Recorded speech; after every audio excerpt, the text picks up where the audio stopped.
கரூர்ல 41 பேர் படுகொலை செய்யப்பட்டதற்கு காரணமான நடிகர் விஜய் எங்கேயாவது அந்த சம்பவம் குறித்து அழுதோ வருந்தியோ எங்கேயாவது தமிழ்நாட்டு மக்கள் எதனாவது காணொலி பார்த்திருக்கீங்களா?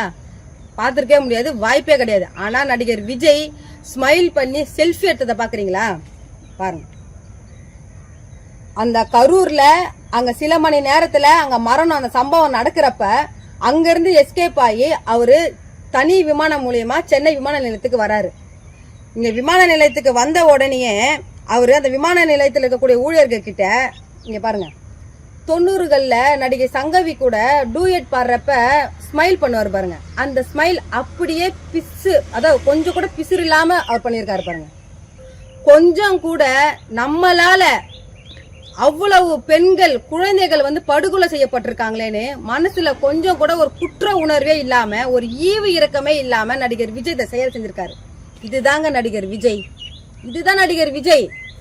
இந்த இழிவான செயலை தமிழ்நாட்டில் இருக்கக்கூடிய விஜயோடைய ரசிகர்களும் விஜயோடைய ஆதரவாளர்களும், விஜய்க்கு வக்காலத்து வாங்குறீங்க பாருங்க சில அரசியல் கட்சி தலைவர்கள்லாம் கிண்டல் கேலி பண்ணி, அவங்கெல்லாம் நடிகர் விஜய் மனித இனத்திலேயே இப்படி ஒரு குணாதிசயம் மனித இனத்துல இருக்கக்கூடாது, இப்படி ஒரு ஈவு இறக்கமற்ற ஒரு செயலை நீ செய்யறன்னு யாராவது தமிழ்நாட்டில் இருக்கக்கூடிய ஒரு மானமுள்ள ஒரு தலைவன், அரசியல் கட்சி தலைவன் யாராவது நடிகர் விஜயை பார்த்து கேள்வி எழுப்பி கண்டனம் தெரிவிச்சிருக்கீங்களா?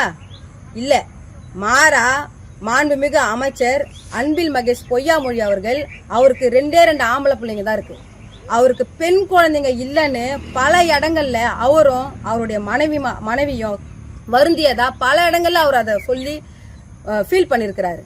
அந்த விஷயத்துலதான் 6-7 பிஞ்சு பிள்ளைங்க, பெண் குழந்தைங்க எதுக்காக நம்ம இறந்தோன்னு தெரியாம சவக்கடங்குல செத்து போய் கிடக்கிறப்ப அந்த மனுஷன் போய் மனசுல அவருக்கு ஈரம் இருக்கு. அவரு சாதாரண மனுஷன், அவரு ஒரு தந்தையா, எந்த ஒரு தந்தையா ஒரு பெண் குழந்தை இறந்து கிடைக்கிறப்ப அது உணர்வுபூர்வமா தன்னை அறியாம கண்ணுல தண்ணீர் வரும், அழுவாங்க. அந்த ஒரு செயலை நீங்க தமிழ்நாட்டில் இருக்கக்கூடிய சில அரசியல் கட்சி தலைவர்கள் அரசியலுக்காக, அந்த ஓட்டு அரசியலுக்காக, அரசியல் பிழைப்புக்காக நீங்க கேலி கிண்டல் செய்றீங்க. தமிழ்நாட்டு மக்கள் இத புரிஞ்சு கரூர்ல மரணம் அடைஞ்ச 41 பேருக்கு நீதி கிடைக்கிறதுக்கு நம்ம எல்லாரும் ஒன்றா இணைந்து போராடணும். தமிழ்நாட்டு மக்கள் எங்களுக்கு உறுதுணையா இருக்கணும்னு இந்த காணொலி வாயிலா வேண்டுகோள் விடுக்கிறேன்.